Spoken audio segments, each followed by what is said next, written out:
Hello everyone, this is your humble host Arezou, and welcome back to another episode of ArezouArt Podcast.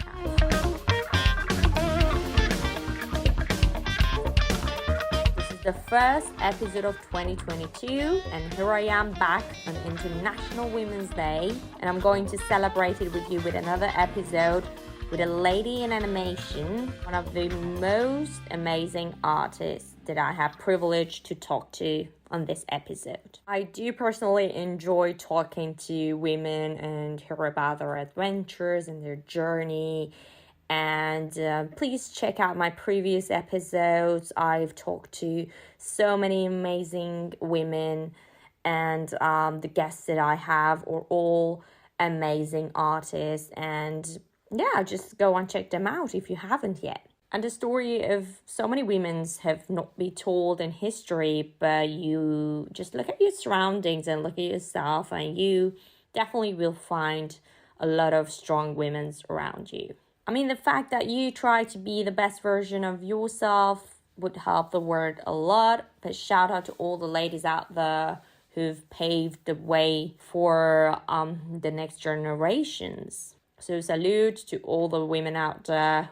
My today's guest is Claire Keane. She's an illustrator and visual development artist who contributed to the Disney films such as Enchanted, Tangled, and Frozen. She comes from a family of artists. She's the daughter of Disney's legendary animator Glen Kean, whom is my absolute favorite, as you may know, and the granddaughter of cartoonist Bill Keane. She currently published her third illustrated book that is now available to purchase.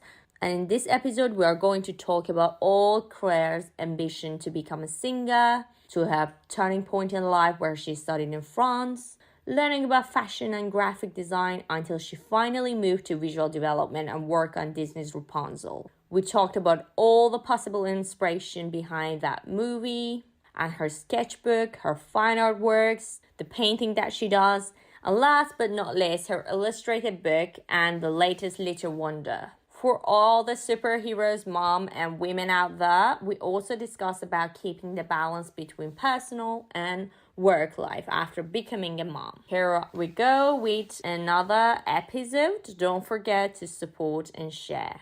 Hello everyone, I'm here with my loveliest guest, Claire Keane. We actually just had a long conversation, which was pretty cool and inspiring, interviewing me actually, but now we're going to talk with Claire, and the stage is yours, Claire. Hello. Hi, I'm so excited to be here. Like I've said many times in the past hour of us talking, I'm very excited about this podcast and your mission with it of like trying to bring art to the Farsi language and like from all around the world, and I think that's great. Thank you so much. Really be a part of it. I appreciate your time and the fact that you accept my invitation. I'm super excited too. So normally I start with everyone's background. So obviously you raised and born in an artsy family. So it's like your father, your grandpa, and everyone. So you basically raised and born in a family that everyone was artists, and it was all art around you. So yeah. I really want to know, like, for a little Claire Keane who already like born in art, so how does it feel like for you? So did you ever, I think that I should ask about a question in a opposite way, like did you ever want it to be something rather than not being an artist? yeah actually I grew up, I wanted to be a singer. Oh. And I went through my whole childhood and high school years like very determined about that. And actually I had auditioned at I decided that I wanted to be a singer and that I wanted to live in London, and I only wanted to sing opera in London, and at the best school. I had huge ambitions. I had big ambitions. And so I auditioned for the Royal Academy of Music, Trinity College of Music. Wow. And I think it was Birmingham or something. another really big one. And I didn't get in, which really wasn't that surprising considering that I was pretty young. I was 17 at that time.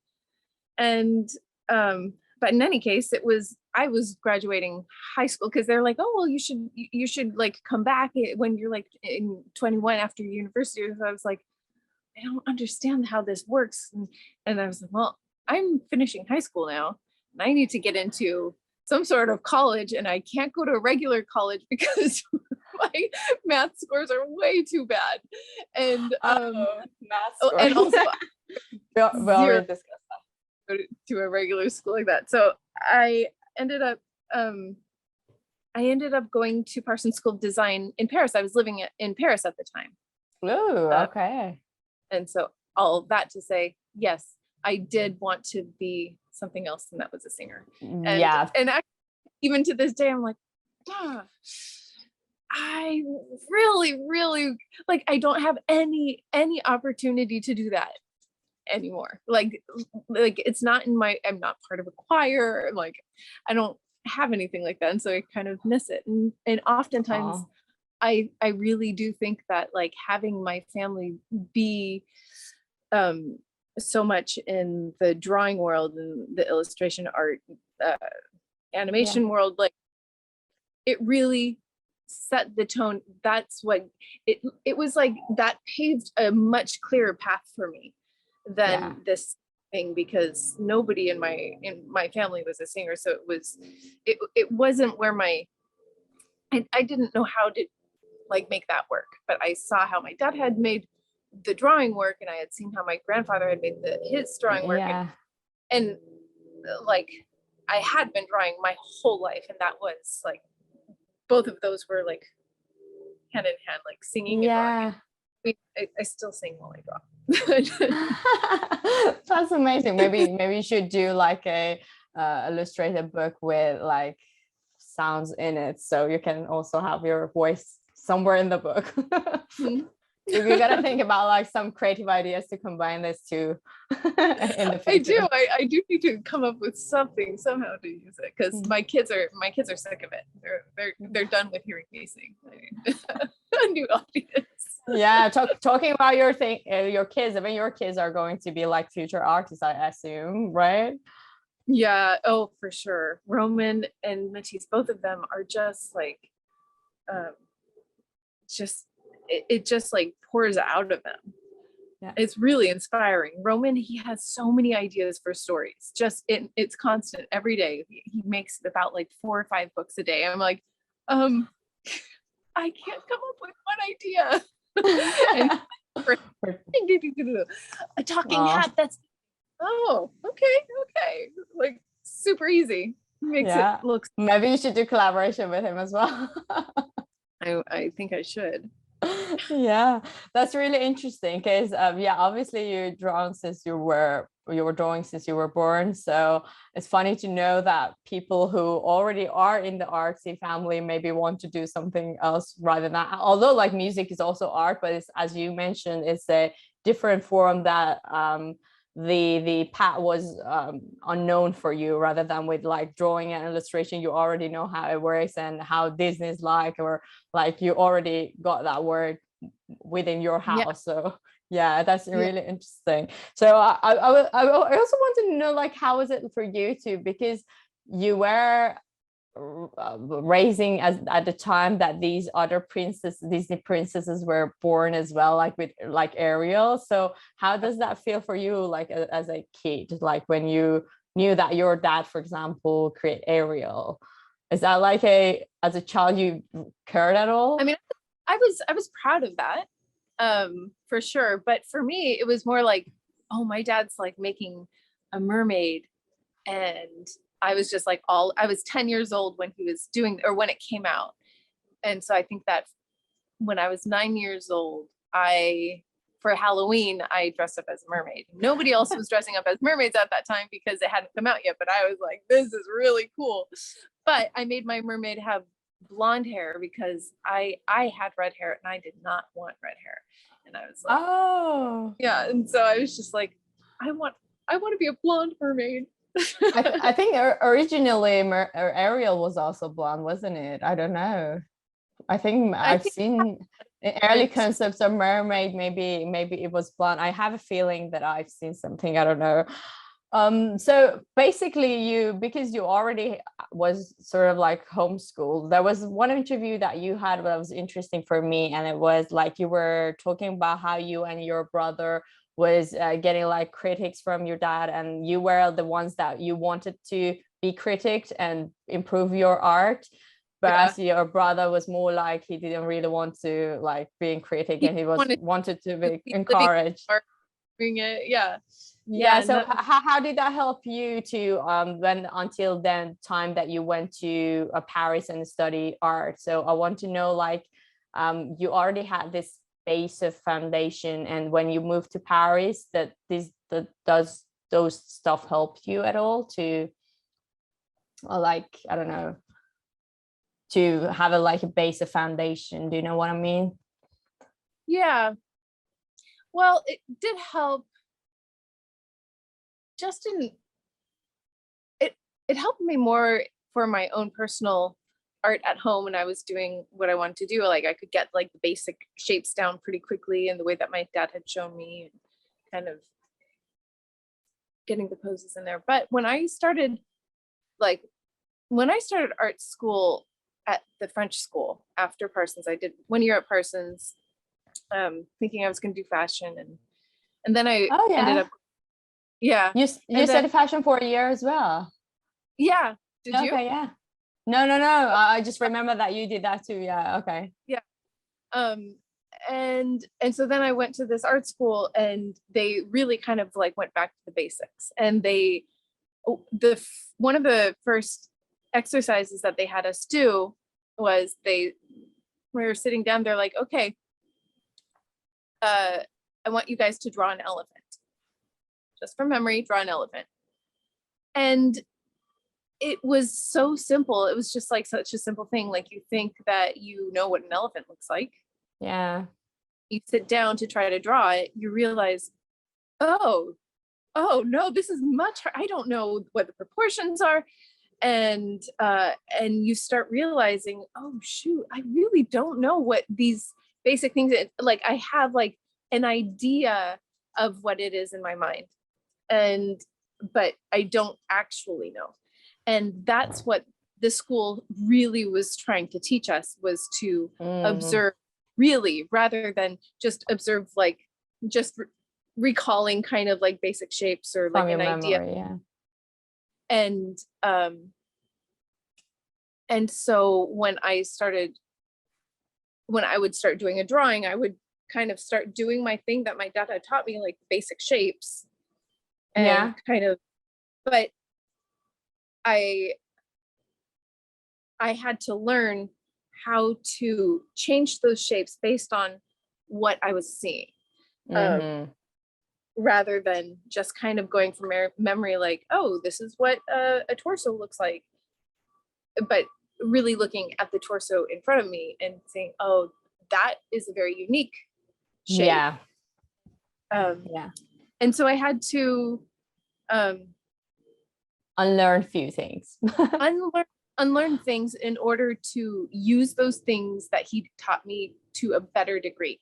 Like, because until then, I could always get by doing like a really great drawing, but it wasn't necessarily representing what was in front of me. And the school was all about copying what was in front of us. Yeah. And that was a really thoughtful lesson that I've kind of taken through in my whole life, about like really observing what's in front of me and trying to capture that, rather than just some preconceived idea.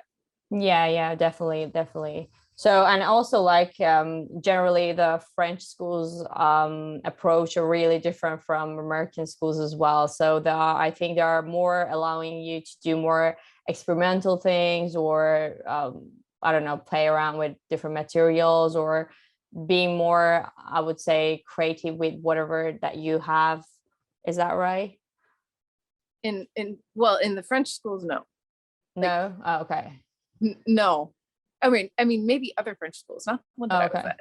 Oh, okay. Like when I talk to my friends that went to Cal Arts, they're like, oh yeah, we got to do this, and we could just choose, and it sounds like a dream. And I'm like, oh, that was not my experience at art school. No, okay. It was very so it was more like a strict one, military.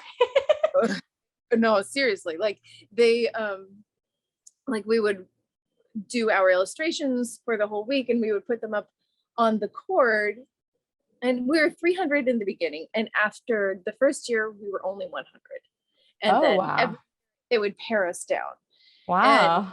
And but That's so tough. we put our, it was really tough. And so at the end of the week, we put our illustrations on the cord, and they would basically just tear them apart verbally. Oh no, that's really sort of strict. Like physically tear it up. And I was also learning French at the time. Like I didn't really speak it. So I was like, I'm just gonna pretend like I don't speak French right now. And then I was like, oh, he's tearing it up. I guess he doesn't like it. That was some real actions going on there. Even if you don't know French, you know what's going on. Yeah. And then like years later, when I did speak French, my friends were like, do you remember when Troublé was telling us, like, if you continue making shit like this, you'll end up drawing Mickeys in the Mickey house all day. And I think that he was saying it because he knew that my dad was a Disney person. And he was like trying, but I had no idea that he had even said it. And they're like, he would say it all the time. I'm like, oh my God. That is interesting. So cool. Like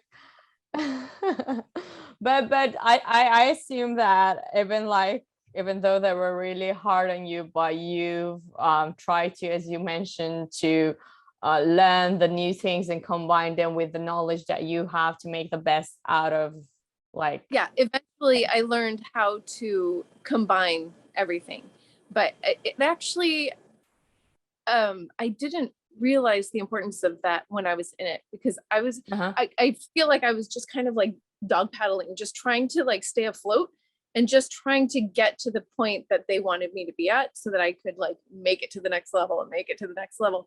And ultimately and I kind of really lost my own vision for myself too, because during that time well, it was a graphic design school, which I really know what graphic design was. But it was, the first 2 years were very much drawing based. So they were like a lot of like life drawing and stuff.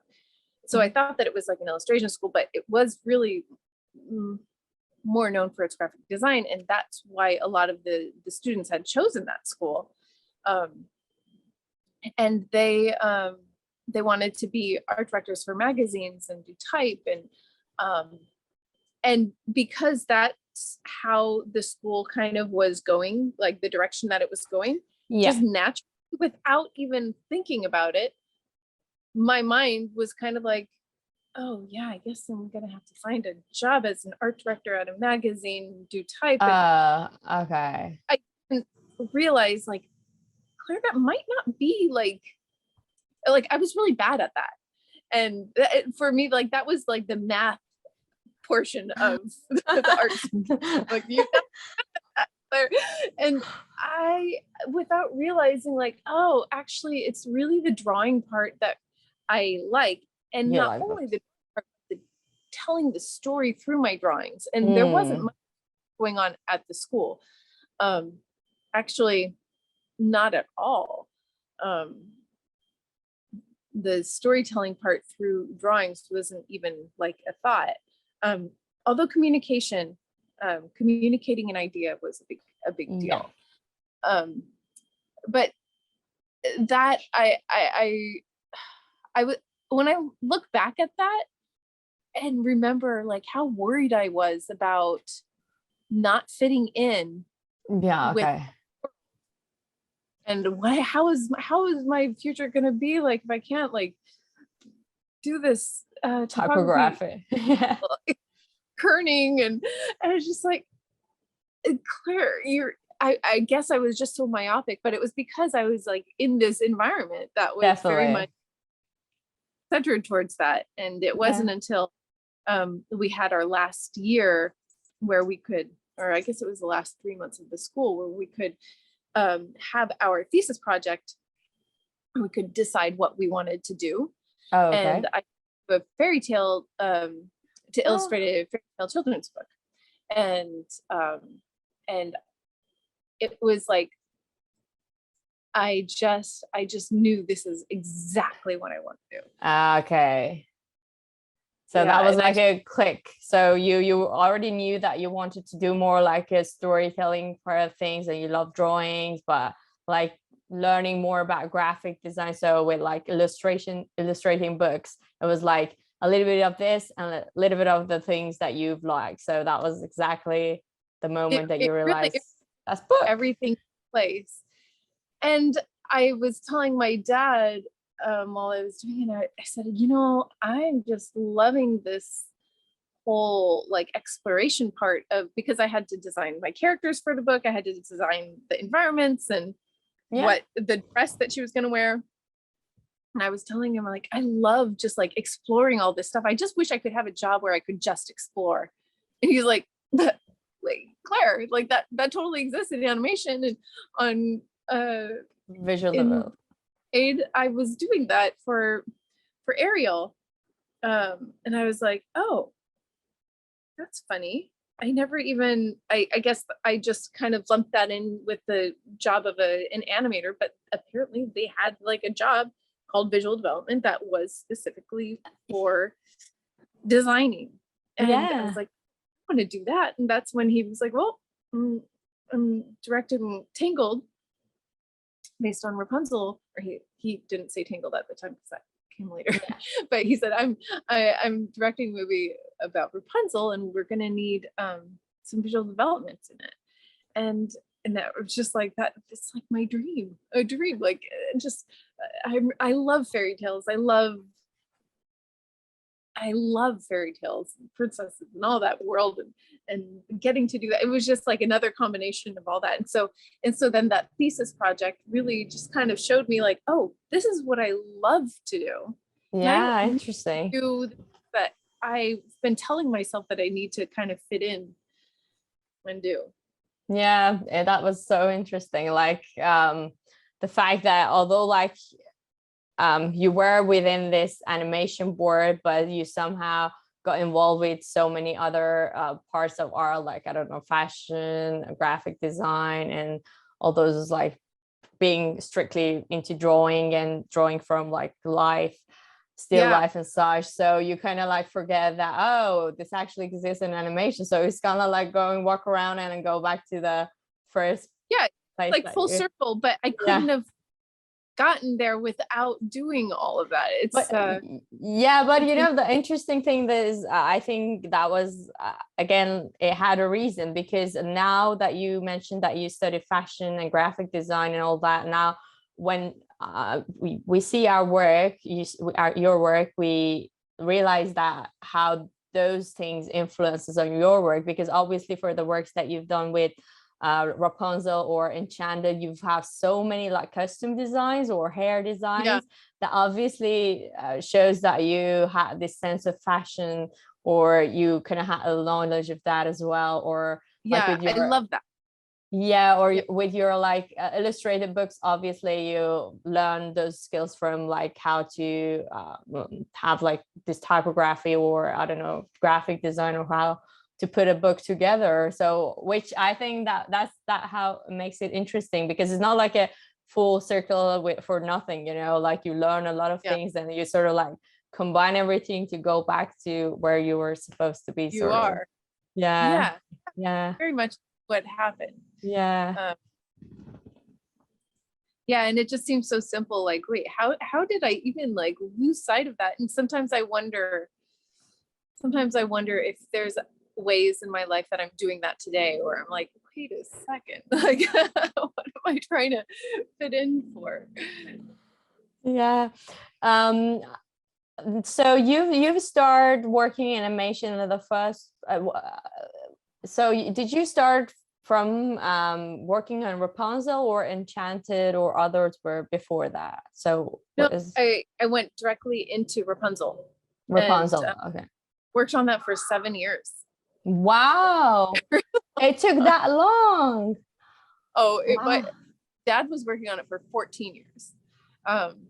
But I worked on it for 7 years, and it was magical.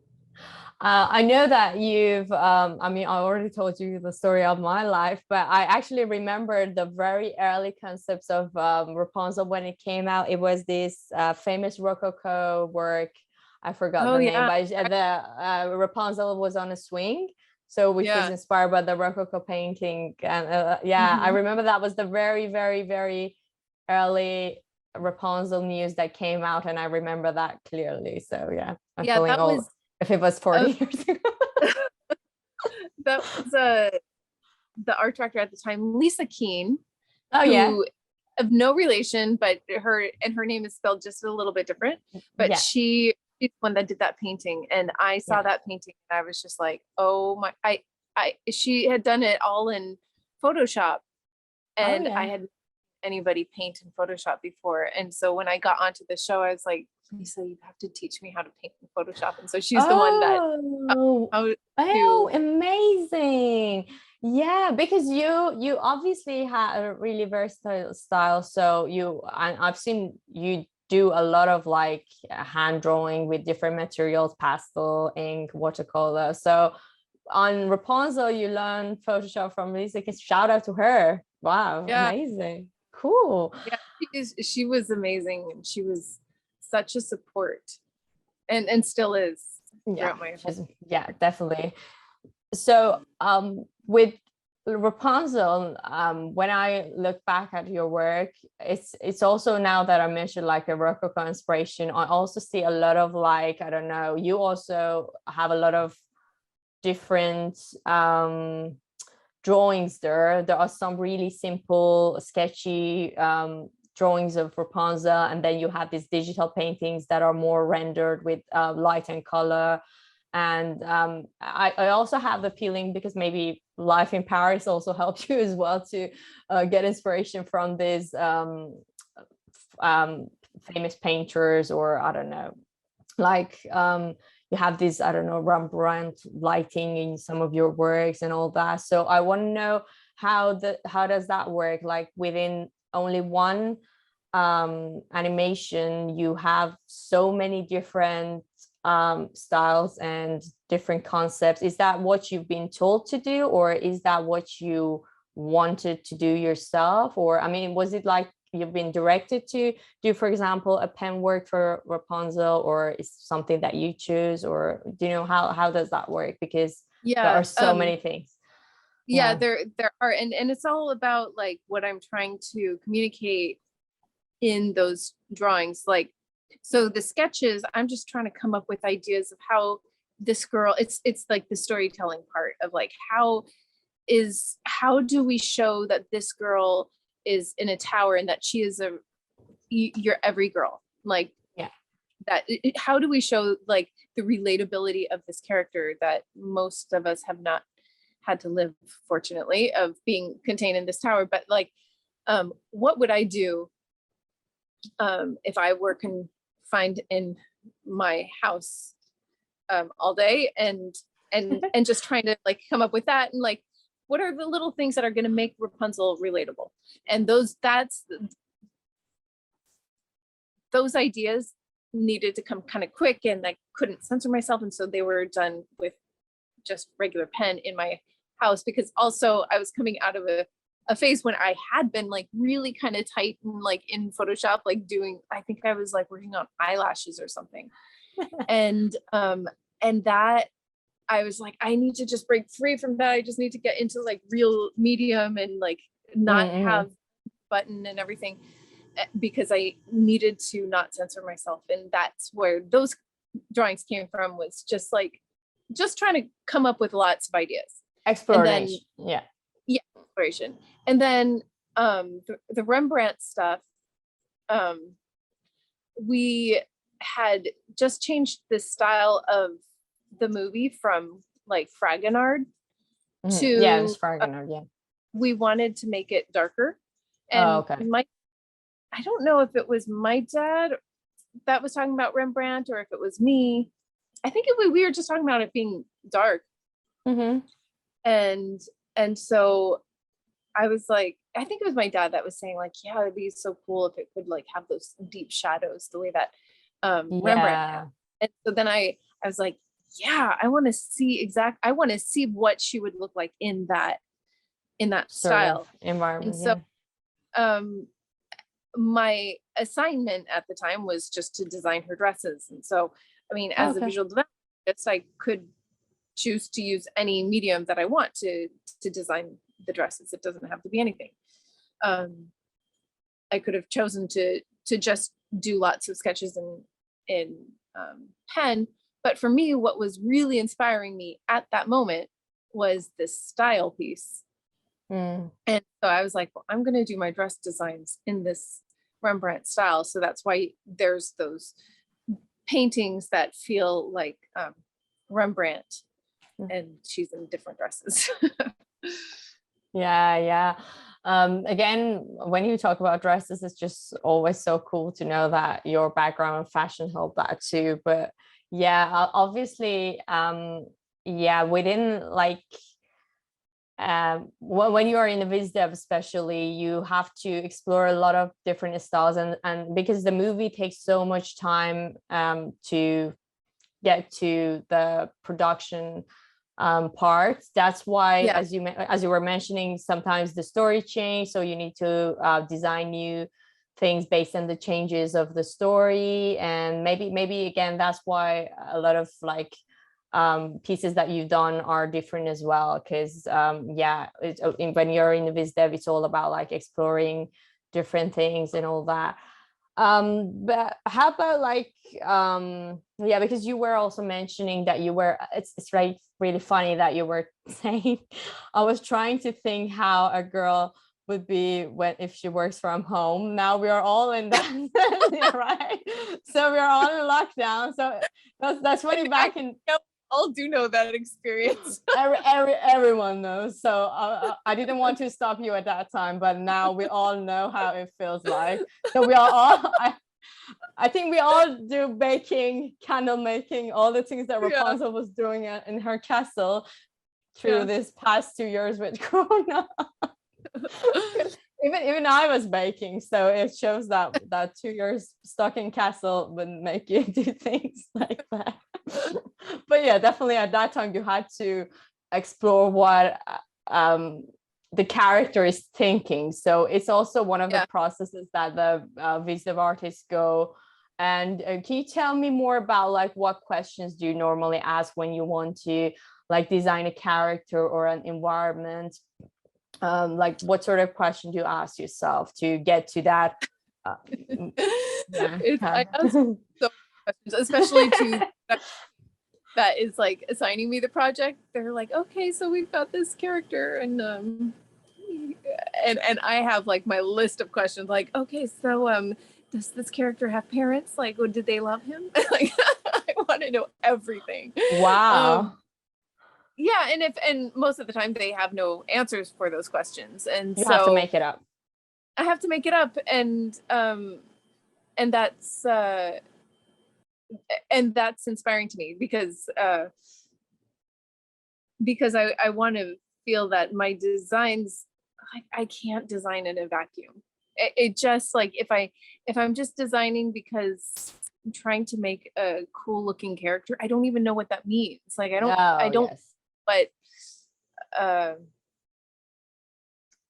aesthetically pleasing character looks like without the motivation for having the character in the movie. Like, he has to have some purpose for me to feel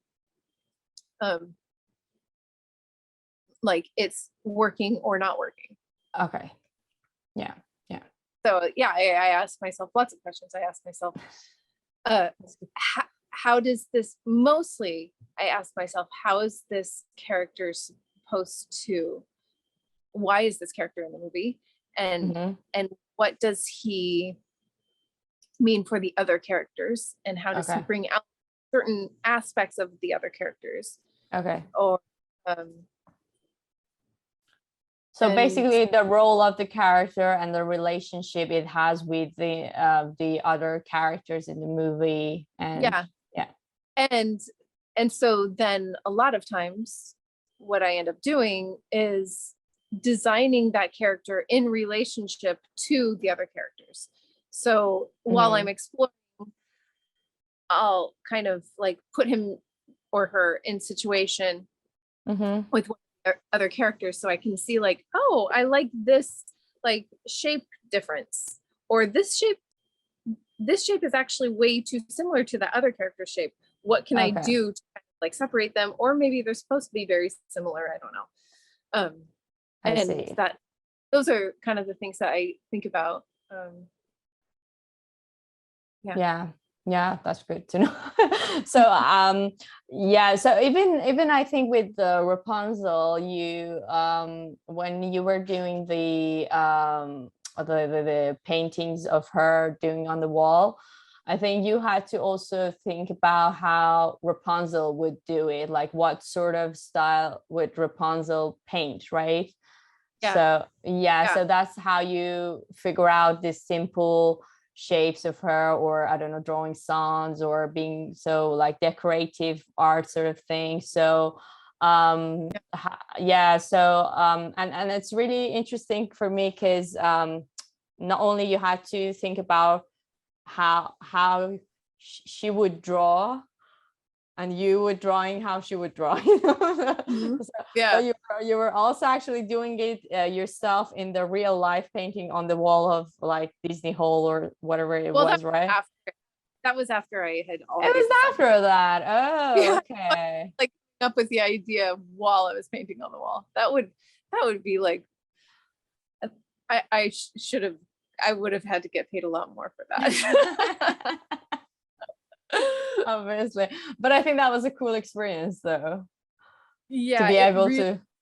It really was. And actually I had a really hard time painting the murals, or designing the murals, I should say, because I kept figure out, actually, when I was trying to come up with these ideas of how to make Rapunzel relatable, that was just exploration that I had decided to do on my own because I had to design the murals.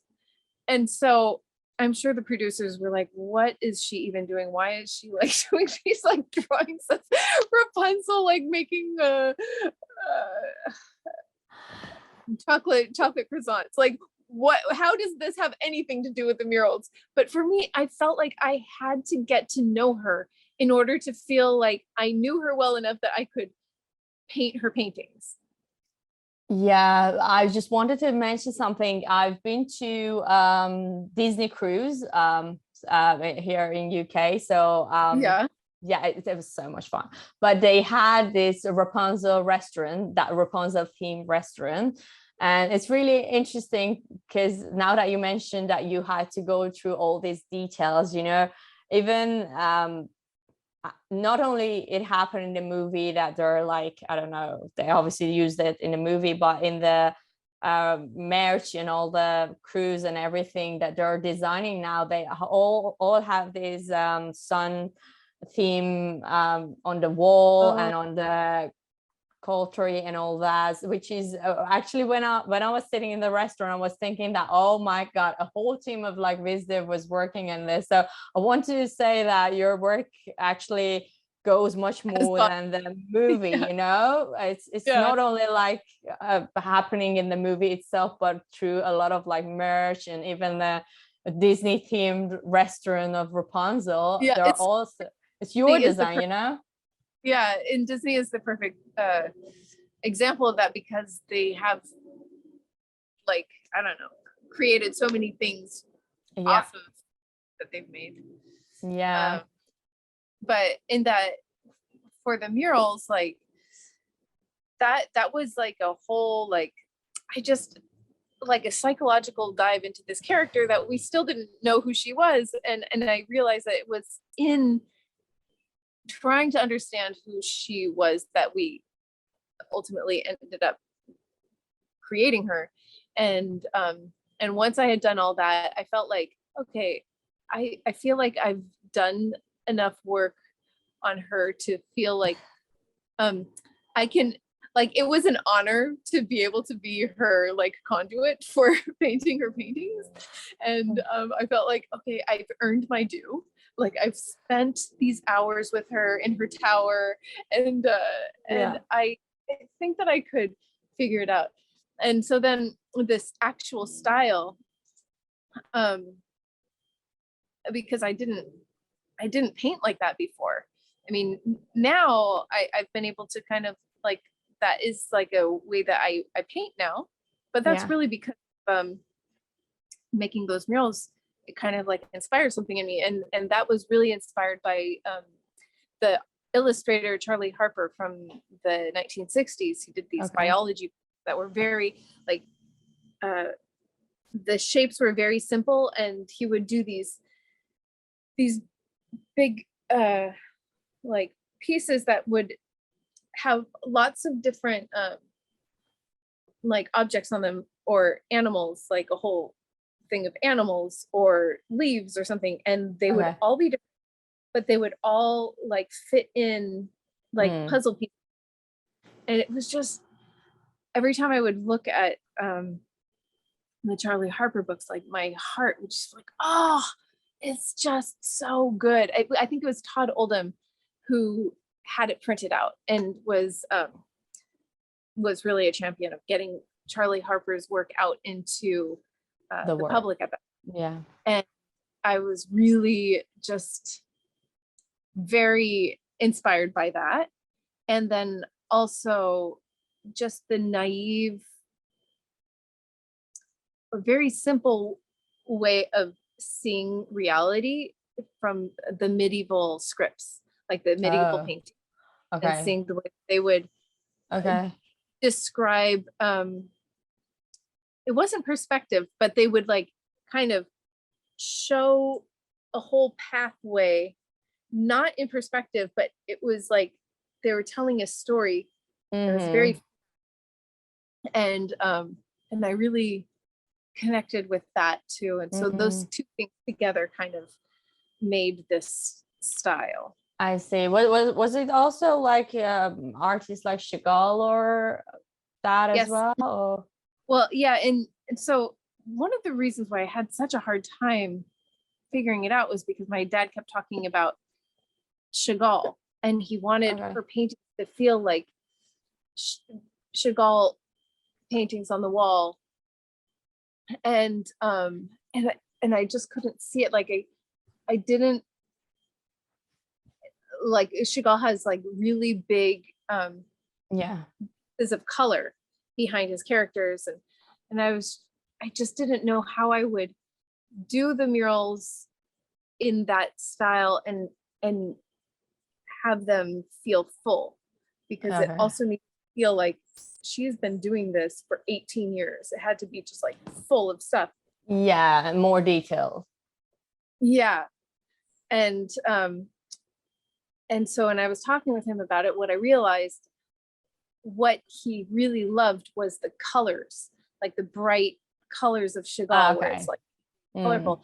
And so like everything kind of came together. So I was like, okay, so she's going to have like all of these objects, all of these things that she's observed from her window on the walls.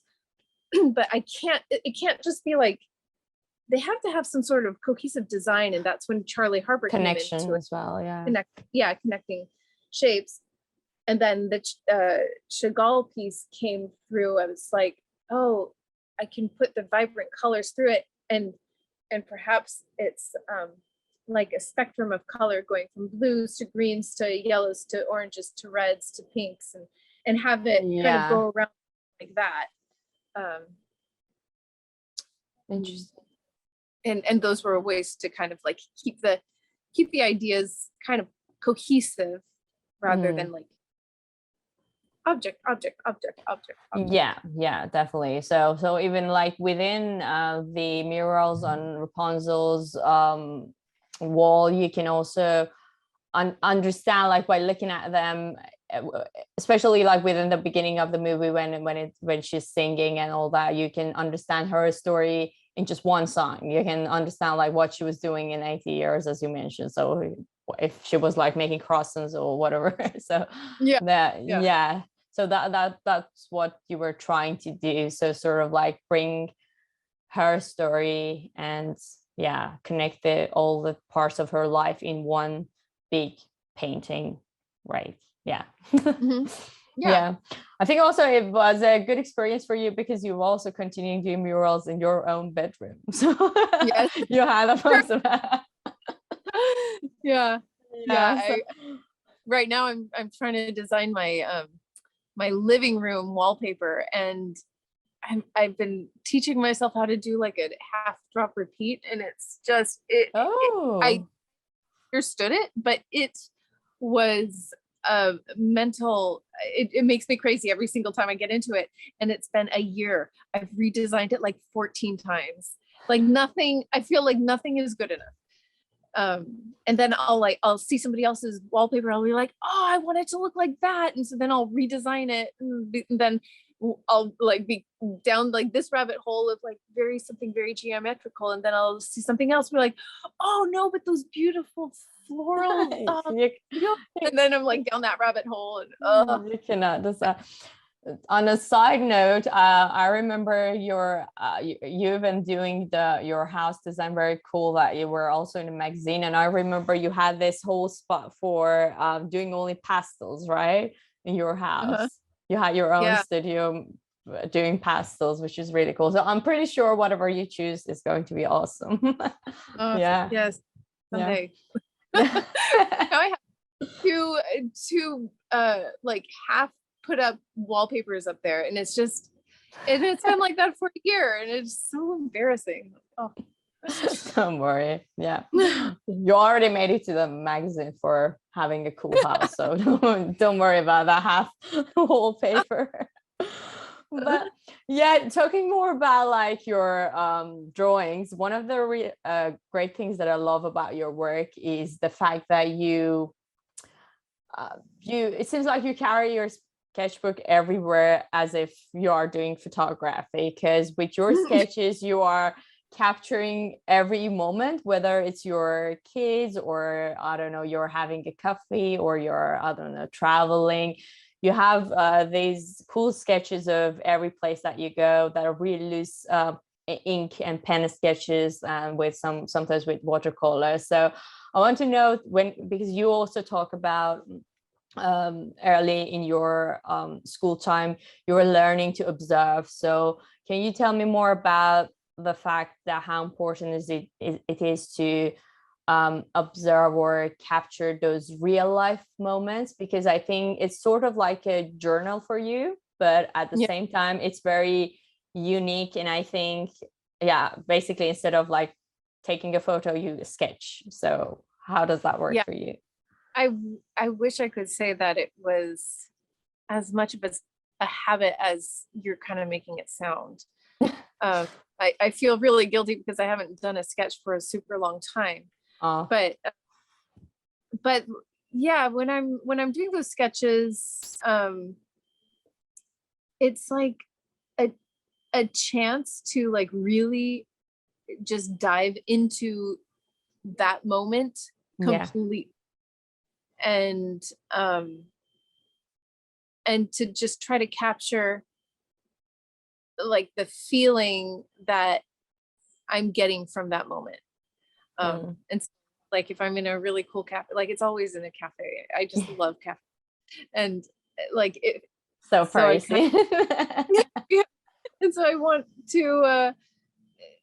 to like capture that.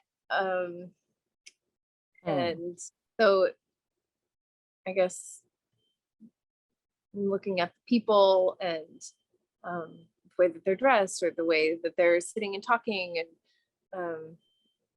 and how they're doing it, and the pose that they're in, it creates a whole atmosphere. But also like then the lighting comes in and all that. But there is this intense like fear that I'm going to mess it up, because my day-to-day, so used to working in Photoshop and having the back end, like the undo button, that I get into my sketchbook and I get so nervous, like my hands are sweating and I'm like just going as fast as I can and just kind of like completely focused. And yes, I am in the moment, but I'm like intensely in the moment and I can't talk. I can't just like chit chat and like be like cool, like, oh yeah, you know. I'm like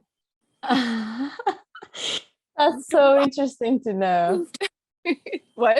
That's so interesting to know, because I also wanted to ask you if you also have like any insecurities about when you're drawing or something, or you have any fears or something, and you just mentioned that, which is really interesting for me, because especially what you just mentioned, that you work both with like digital and also like you try to get back to like normal pen and ink sort of things, which exactly what you mentioned, has no undo button. It makes you more fearless to just do whatever you have to do and maybe be faster and quicker and just absorb as much as you can in a very short amount of time. And that's why when I personally look at your sketches, they're all like full of life, and although they're like really quick about, I don't know, someone in the beach or someone in the cafe, but you can get that feeling like someone is maybe I don't know, like bending in the cafe and they're trying to slurp it or something, and it gives you that sort of feeling, which is really interesting. Yeah So cool. Yeah, but it is like right now I haven't sketched for a long time. And knowing that I haven't sketched for a long time actually makes it even more difficult to get in there and sketch, because I know that first sketch, it's not going to be good, and I'm going to be frustrated. But I have to just kind of get over that and be like, okay, you just got to like push through it and like do a few more, and then you'll kind of get into it, and then like my hands won't be as sweaty when I'm drawing. Like once I get into it and doing it more regularly every day, then it's not as stressful. I see. So note to myself and everyone who's listening, first sketch is not the final sketch, everyone. So you need to do a few more to get used to it. You also just continue. I just want to say one more thing about that, is also like that first sketch, I'm so much more hypercritical. And then I noticed that like as I do it more, I'm not so critical about myself and the little things. Like I'll go through sketchbooks and I'll see like little line of like a profile. Clearly it wasn't good enough, because then I see another page with the same profile and then goes to another, and it's all like the whole sketchbook is just full of like these half starts of a drawing. And I'm like, there was nothing wrong with those profiles, but in the moment I was like, oh my god, I just ruined the whole drawing, and I had to start all over. You were thinking too much about it. Like I don't know, I was being overly critical. Interesting. I think so many artists have that within themselves, but I think it's still interesting that the only thing that keep them going is the fact that they keep trying and keep failing and then again try again, and that's what make it finally work. So we only see like your final sketch, obviously, like when you post it and we say, oh wow, this is very cool. Probably do a post someday of all the mess ups and all the things leading up to it. So. Yeah, that would be absolutely inspiring, because you know that this mountain that everyone shows, this ice mountain that you only see the top of it, no one's know all the hard works and all the failures underneath. So I think that would be really inspiring to post it, actually. So that was a really good point to mention, to actually know, even like within a sketchbook, sketchbook is basically for messing around and just being messy and do whatever you want to do. But it's interesting to know that even Claire Keane, everyone goes, fails, and keep doing it again and again. So but you also do like iPad sketches as well. So talking about going back and forth to digital and hand drawn. So how about like iPad sketches? So for you, because with your iPad sketches, again, it's like capturing moment. But what I notice is that you go for absolutely like plain flat, just with one brush, and you quickly capture the moment again. Like it's not like what you do in Photoshop. It's more like flat and I just kind of try to work as quickly as possible, because when you're in that moment, the person's going to get up and leave, or you're going to have to give up the table soon. Like, I don't know, it's just you can't stay in it that long. So sorry if I'm just keep talking about your work on and on, because your work is so amazing and you have like different things, so that's why I'm trying to get as much as I can. Now let's go back to your like fine art work. Again, we talk about the fact that you get inspired by other painters and the classical painters and all that, but I remember I actually discovered it myself. I didn't knew that, like it was my own discovery, but I didn't knew that you already wrote that in your website. So the paintings that you inspired by Marie Laurencin. It's a Marie Laurencin French. So I remember because once when I went to Paris and I went to the d'Orsay Museum, it was I think my second time in that museum.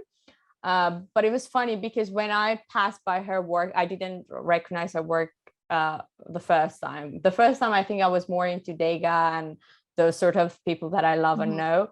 But the second time I saw that and I was looking at it, and I was like, oh my God, is it like Claire Keane? Oh, the color, the color palette and all that. So I was thinking that maybe you got inspired by that and it just clicked. And I actually asked you once as well that if you got inspired by her, and you told me yes. Yeah. So tell me about those. Yeah, tell me about those sort of inspirations, that how you think about like is that like you have some favorite artists and then you decide, for example, to do some beautiful girls in that sort of style, or also it just came naturally? So how's the process for you to get inspiration from that sort of, I don't know, artists? Well, we were doing an art show with some other girls from Disney. Oh yeah, and ladies in animation. Yeah. So we had an art show that we were putting together, and so I had to come up with ideas. And like I said before, like I have a hard time doing something beautiful for the sake of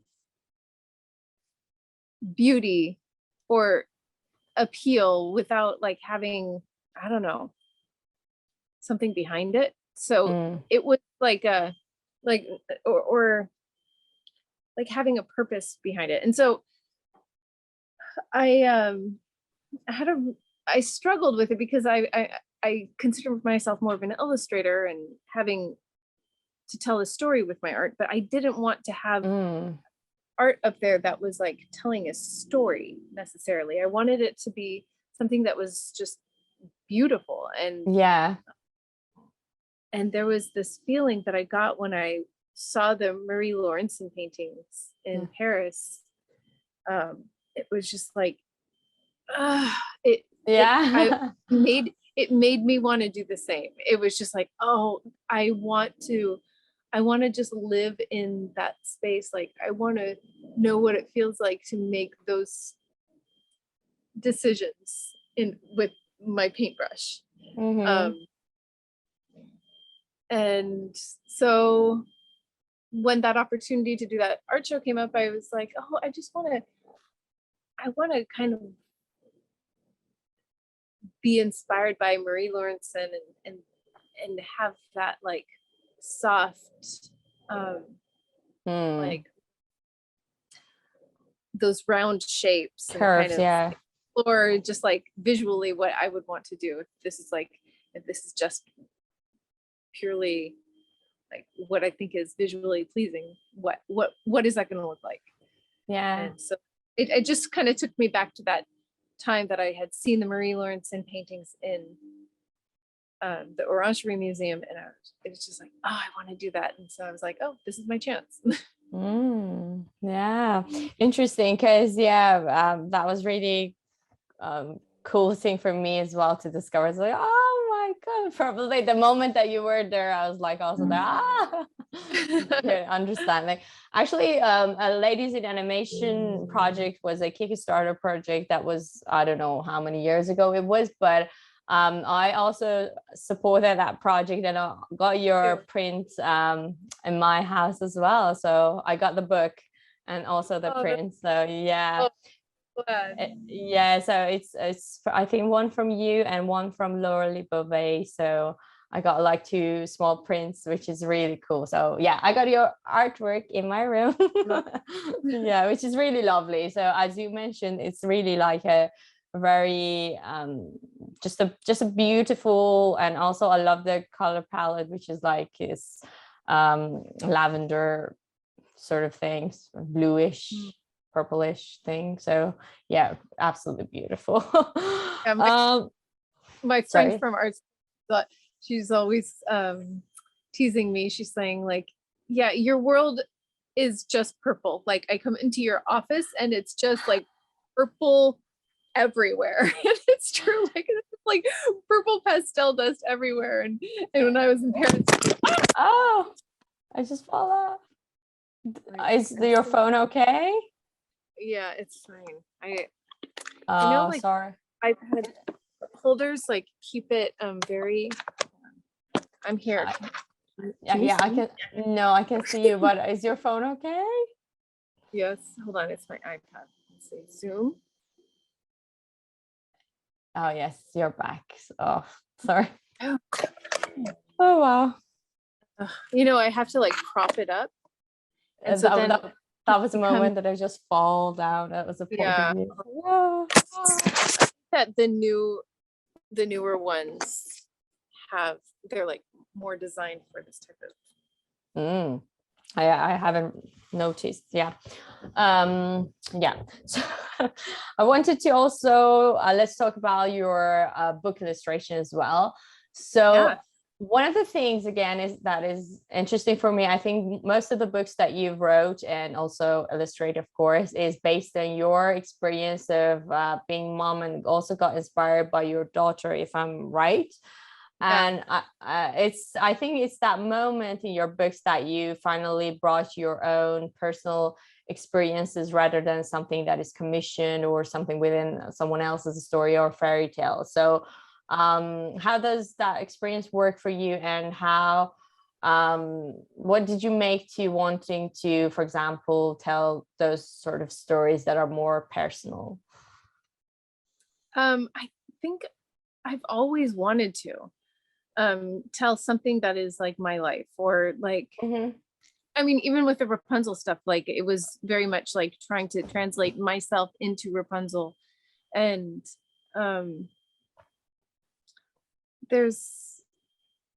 I guess it just kind of came naturally also. So I had the idea to make this book about Matisse. She was just like such a little character of like this little girl in this big world, just kind of moving her way through. And it was such a character. I really wanted to make a book about that. But then I felt really guilty because I had just had a baby. And I was like, oh, Roman's going to feel so bad if he's not in this book. And then I was like, maybe that's what this book is about. It's about this little girl moving through this big world. And then she suddenly, like, she gets this brother, and she's not a little girl anymore, but she's like the big sister. Yeah. That's when it was like, that's what this story is about both of them. Yeah. And so that was really fun to be able to just live in this world of my kids and our family, and kind of paying respect to my grandfather and his work. And he had done the family circus, inspired by his own family, and so I got to do kind of that pen and ink style that was also similar to his, which was, I didn't it know just that. made me feel like everything is like right as it should be. Yeah, and also pretty personal to you as well. But yeah, that's interesting. And how comes how does it work in terms of like wanting to publishing your book? So is that like you know some publishers that you go to, or you have to like pitch your book? I don't know, how does that work? So like if you want to publish a book. I have a children's book agent who who will pitch my latest book. I had to go out and pitch it. But the first two were with Penguin, and he was also my agent through that too. And it was kind of a funny thing. I was working on Tangled and doing the murals. And while I was doing the murals, there was this idea that came to me while I was rocking Matisse to sleep one night, which is a baby. And like, I would just kind of get into these like very creative zones while I was nursing her. And I had this like idea of a girl like flying up to the sky and meeting the sun, the stars, and the moon. And each of the characters were like embodied as people or as a character. And I was like, I really want to do that. And so like I put it in the murals inside Rapunzel's room, that she is actually the sun. And I think that at the end of the movie, we actually see that, and like one of the suns are like hidden inside her big shape as a sun. Oh yes, yeah. But I was like, I want to like really do that story. And so then around that time, John Lasseter was running the studio at that time, and he had started this program to get the artists at the studio to write children's books. And he said, if you guys have any ideas for children's books, like present them, and we'll like pick the ones that work for the studio to publish through our publisher, Hyperion. And so I was like, okay, well then I'll get on that, because there was a deadline, and I was like, okay, I'll do this.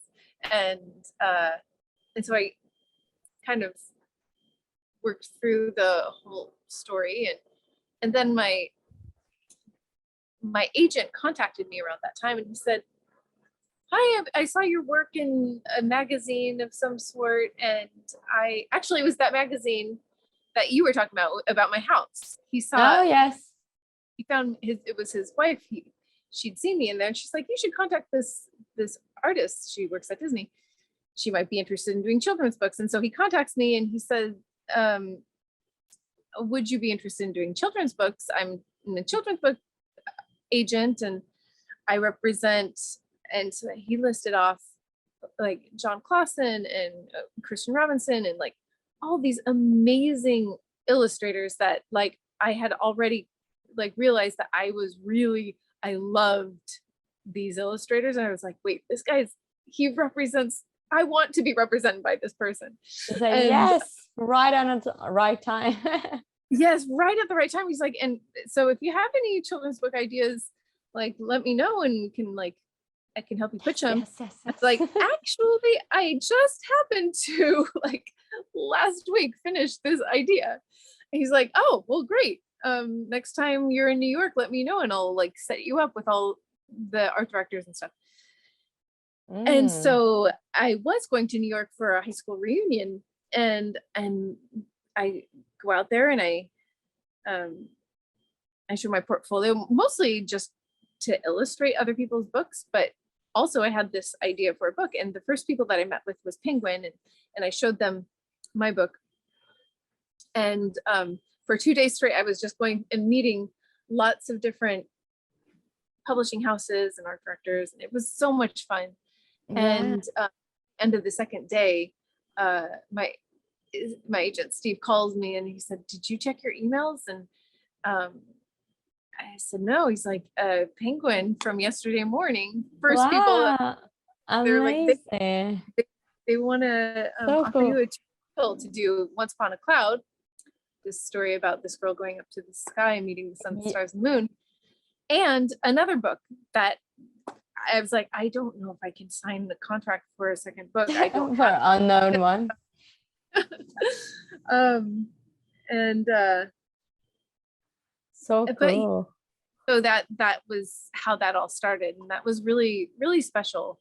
And so it was then afterwards that Roman was born, and I decided that I wanted to make this second book about Matisse and all that. And so then Little Big Girl became a book, and now I have a third book that I have written that is coming out in March. Ooh, tell me about that. So we're going to promote that now. Okay. It's coming out through Chronicle, and it's called Little Wonder. I can show it. Ooh, exclusive look of Claire Keane's It third hasn't book. Yet. It hasn't come yet. Oh, right on my podcast, everyone. Little Wonder. That's amazing. Is it like an underwater world? Yes. It's a little boy who lives underwater, and he goes on this journey, which is exclusive. Look here. Wow. I feel honored. A love letter from a mother to her child accompanies him on a journey of unbelievable fantasies. It's a day full of breathtaking adventures, exciting twists and turns, and unexpected friends. With an imagination stronger than the tide and a mama's love deeper than the ocean itself, Little Wonder can do anything he believes in, and he will. Thank you, Taylor, who is my editor. That was beautiful. These are the end papers. Treasure maps. Woo. So cool. An example of Little Wonder's journey through life. Oh, so cool. Thank you so much for showing it. It's so awesome. So this March, everyone, grab yourself one of the Little Wonders books by Claire Keane. Amazing. Thank you so much for showing it. I'm actually excited. How many books is your third one that you are writing and illustrating yourself? Because I think you had two other books as well. So those are only you've illustrated them or not writing them? The other two books I wrote and illustrated, and this one I wrote and illustrated, and then I have others that I have illustrated. Okay. So this is the third one that you actually both write and illustrated. Yeah. Amazing. So cool. Yeah, exciting. So cool. And also you got this bluish color palette. Look, all purple. It's the purple, yeah. It's just I try really hard to like. It's my favorite color too, so I'm not gonna like. Oh, I would love it. I mean, yeah. Even like my walls are this pale purple as well. So really? yeah. Not here, but in my house in Tehran. Yeah. That's my favorite color too. So I'm not gonna like judge you for that. Definitely. It's funny that you mentioned that you put yourself into Rapunzel, and we talked about the fact that we are both ENFP as well. So yeah, I told you that I also feel that's what I thought was so crazy. When you had, I don't know if it was you or your cousin, or you had said that on Facebook, I was just like, wow, Rapunzel and I actually are the same person. Like somehow I actually did come through to her. And it's funny to know that I associate with that too. So that feels like oh my God, NFT. So funny. So one last thing to ask you is about the fact that, because you also talk about like how you being mom, and when you were like nurturing your kids, you had this idea. So I want to know, because I think you're actually the first mom on my podcast too. So I want to know like how you balance it out. So obviously, because it's a big change in life and your routine life, and obviously I think women's are superheroes and got the superpower. So I just want to know how actually you balance your personal life and your work life, and how does that work for you? Yeah, it's been it's not an easy thing Yeah. to do. I've been early on when I had my baby,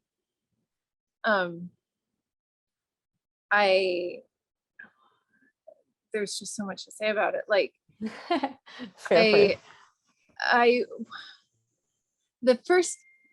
was on maternity leave. Okay. I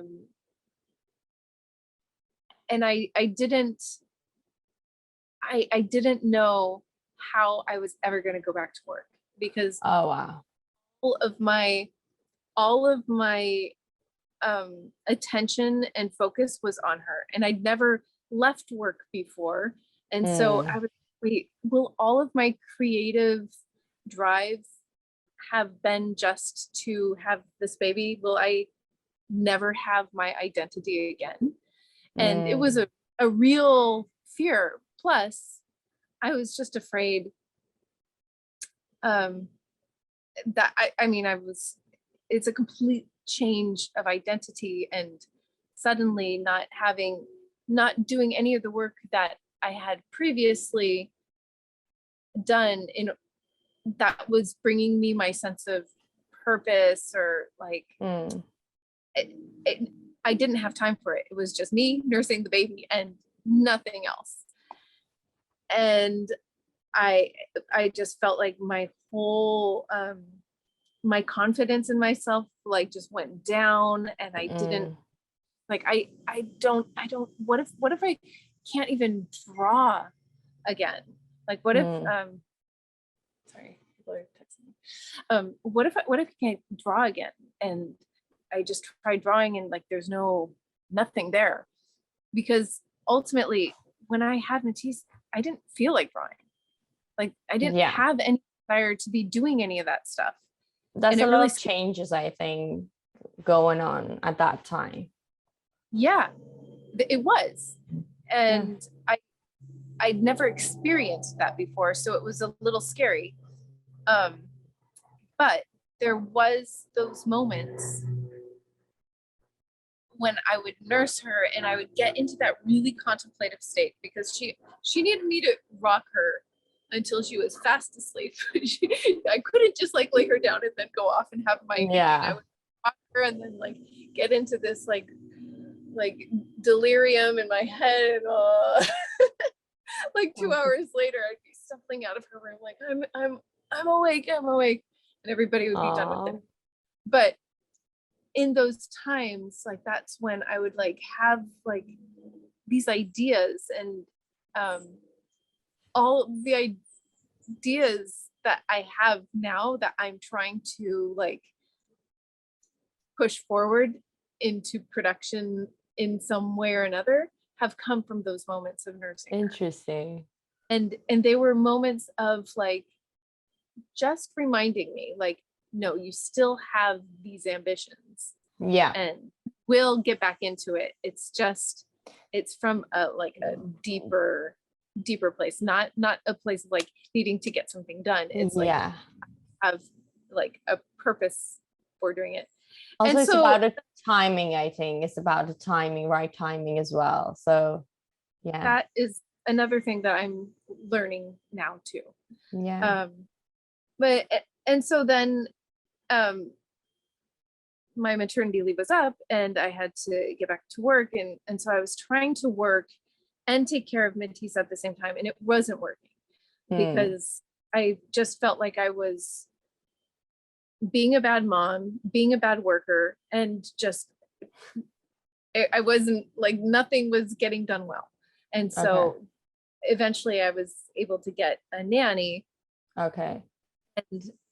And that was amazing to just kind of like realize, okay, my baby is being taken care of well, and I can all of my focus onto my work right now, and then done, and then I will be back to my baby. And that was very eye-opening for me to see, like, okay, I can't do everything at the same time. Yeah. Even though she might sleep for like, because she'd have like these naps. And so I'd be like, okay, she's going to sleep for 45 minutes. That means I'll like work for 45 minutes, but it's not clockwork. So like 10 minutes into her nap, she'd be awake and be like, no. But then I'd feel guilty for having like such a negative reaction to her being awake and like going, yeah. And so that's been kind of a thing that I've learned. It's like, okay, I need somebody to help me. Absolutely. Yeah. And now, I mean, they're old enough. I don't have a nanny anymore, and they're in aftercare. I felt like I had to relearn all of that again during the pandemic when it's just me. I'm a single mom, and I've got 2 kids at the house, and I've got them in front of their Zooms, their classes, schools, yeah. Yeah, and I had just started working at DreamWorks full time, so I was like, I didn't know that. Yeah, Congrats. March 2020, I started like right at the lockdown, and I was so excited to get back into a studio and be like with other adults. That didn't happen. I know. Yeah, interesting. Yeah, it's been another like resurgence of like needing to reimagine what balance in my work and personal life is. But I think with the thing that you mentioned now, everyone's had to be homeschooled. I think that's everyone's problem right now. Everyone's balance just ruined. So I realized is that the previous paradigm of 9 to 5 was always in the back of my mind, and it made and it still makes me feel guilty if I'm not working at the like during that. But I realize now that that's not the way life is, and I can't, because COVID really kind of forced that upon everybody. That we have our kids. We've got the things that we have to do, and we've got it's just about just get the work done. And I'm realizing that I can have little spurts of intense work if I know that I have to get this done for a certain time, and I can just like work towards that. And then I am just kind of like organizing it all around the times that I pick up my kids or like have to take them this place or that place. And it's actually a lot more freeing, because now I can do both as long as they're not in my office with me. Like when Roman is at home, I can't work. It's just like not possible. He's always like, Mommy, can you play? Mommy, look at this. Mommy, you're not looking at me. How old is he now? He's 9. He's 9. Oh, okay. But yeah, that's a lot. Yeah, it's interesting because I have no idea how it's like to be a mom or having that sort of balance. So yeah, like I was telling you, during the pandemic I had like free time. I was like, no, I didn't have free time. Now I know and understand, because you obviously had 2 kids that you had to take about, and they had to be homeschooled, and you had work to do. So yeah, I did not. It really was very similar to when I was like thinking about getting pregnant, and I'd just be like, how is that even possible to have a baby and work at it like would blow my mind to even think of the possibility of doing it. And in the beginning of COVID, I was like, okay, all of this looks very, very impossible.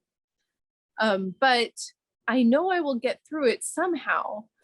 And just in the same way that I did like in the beginning when I was pregnant, I didn't think that it'd be possible, but somehow it all works out, and it does. Oh yeah. Like somehow you just find the stores of energy or the time. I mean, there's moms out there that have like 4 kids and a job. I don't know how even. I don't know either, but yeah. It's just so that's why at the beginning I mentioned that it's like a superpower to me, because I have absolutely no idea, and I just salute you for this. It's amazing. Have any idea until you've gone through it. I mean, yeah, it's like a mystical thing, like the universe kind of together and gives you something else that you didn't have before. But I remember around that time that I was really struggling with having, at that point, 2 kids and a job and trying to balance everything. I was complaining about it to my dad, or like just telling him how difficult it was. And he said, you know, like balance is about tension, about like you have to hold the tension on this side and you have to hold the tension on that side. And once you've lost the tension on one side, the balance is lost. Oh. So like feeling the tension between the two is probably a good sign. And I'm like, oh, that's a really good point. And if I can kind of like come to a sort of peace with the tension of having to balance those two things, then I can kind of like stay in that center a little bit better without getting knocked off. Yeah, I think the fact that realizing or accepting the fact that okay, both are hard thing to do, and I don't know, to acknowledging the fact that, as you mentioned, they both have tensions, or something that is hard to do. So when you realize that, then you try to somehow work through it and work it out to make the balance between the two. So that was an interesting point. So interesting. Yeah. Wow. So I still salute you for that. It's still amazing. So I also appreciate your time for being on my podcast, because you finally don't have kids, as you say, on this weekend. So the first time for months that I am kidless. So I am. It's funny that when you emailed me that I'm kidless, for a moment that I was like, kidless, what English word is that? And I actually Googled it, and I was like, oh, she's being kidless. So I was it was very funny, because I wasn't really like familiar with the word kidless, and when I read your email, but it's like my ultimate word these days. I know. I don't think it was a word either, because I read that, and I was really excited to like hearing back from you, and I was like, I'm kidless, and I was like, what does she mean that she's kidless? And I'm like, oh, she is kidless. Without kids. So I was like, oh, cool. So it got me for a moment that I don't understand English, but then I was like, oh okay, she's kidless. So that was very funny. So one last question is about you directing some short animations. I want to know, how does that feel to being able to actually pick his style and directing the whole thing? Because what I saw on your website was there's 3 different things. That one was more like a primitive, very simple shaped animation that was mostly like like your concept, more like a what's called motion graphic sort of things, because it was your concept that was moving. Was that the This American Life thing? No, it was Allies in War, Partners in Peace. Is that the one? Oh yeah, that was for the Smithsonian. And you got this other one that was The Invisible Made Invisible, right? I've seen only these 2. That's the This American Life thing. The Invisible Made Visible was the This American Life thing, and that one was a lot more graphic and kind of motion graphics. And I did it with my ex-husband, who is a motion graphic designer, and so we kind of came up with those. Well, they're 2 very different ideas, but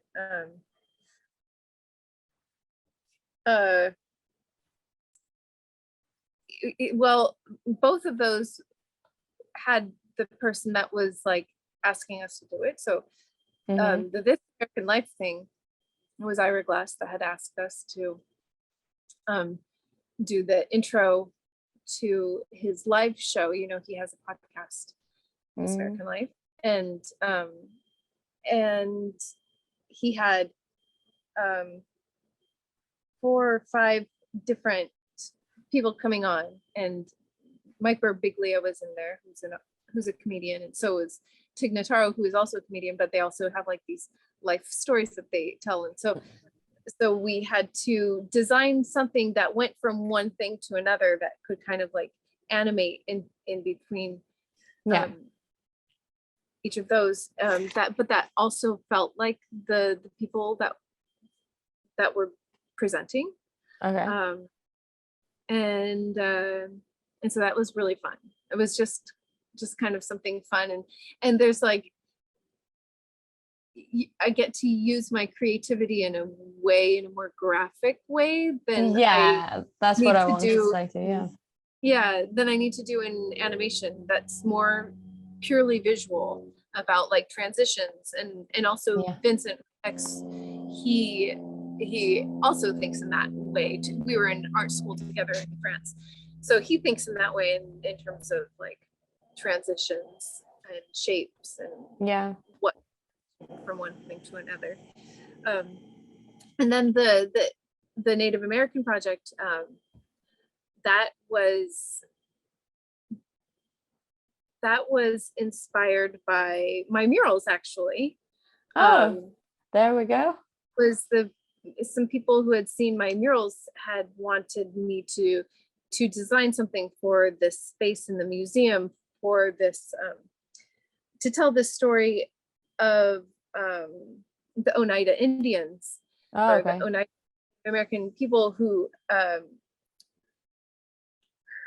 played a big role in our independence, and so it's kind of telling the story of that around a sculpture that they had in the middle of the room, and so they wanted it to be a 360 mural, but one that would tell story through its paintings, and that was really, really fun. Like working on that, I want to do this forever. Like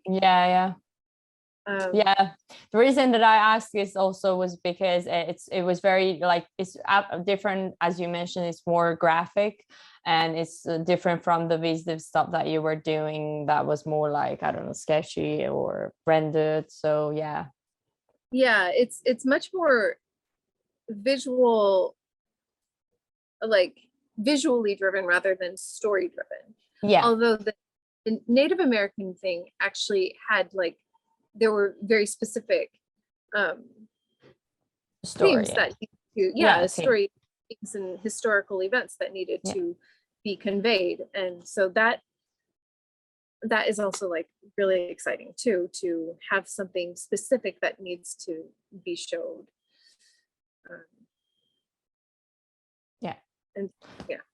Very cool. So I think that's all that I wanted to really ask, and thank you so much about explaining all your working process. Obviously you had so much work, and that's why we had to go through all of them. I couldn't just leave them all behind, especially like because you work like in an animation and you got these like great drawings and all that. So I honestly had to talk about all of them. So thank you so much. Do you have anything else to add or tell to the audience? Or like basically everyone's listening, not only Iranians, so you can tell everything worldwide. No, I think honestly everything has been said. I just kind of want to do more of this. I just love sitting and talking with you. It's been a good 2.5 hours. We actually that we almost have an hour talk, everyone, with Claire, that she was interviewing me, but we didn't record this. But thank you so much for this. I really hope that like I'll be able to do that for real someday. You'll be like, oh my. Absolutely, that would be you should definitely come to London, and we can go to an opera that you once loved to sing there, and we can watch it together. That would be so much fun. So we can do that. Yeah, thank you so much for your time. And I appreciate you for accepting my invitation and coming to my podcast. Okay, well, thank you. And I appreciate you for asking me to come and talking with me and sharing your story with me too. Thank you. Thanks, Arezou. Thank you. Thank you so much, everyone, for listening to this podcast. I'm so excited to be back. I have so many more amazing interviews that I cannot wait to share with you all. This is my passion project, and the more love you give me, the more episode I can make for you. Please don't forget to comment, like, and just share your opinions with me, and share this podcast with your friends. This episode will be also published in YouTube. So keep celebrating love, keep celebrating peace, and just I hope everyone around this world to live in peace and happiness. And until the next episode, take care, and I see you very soon.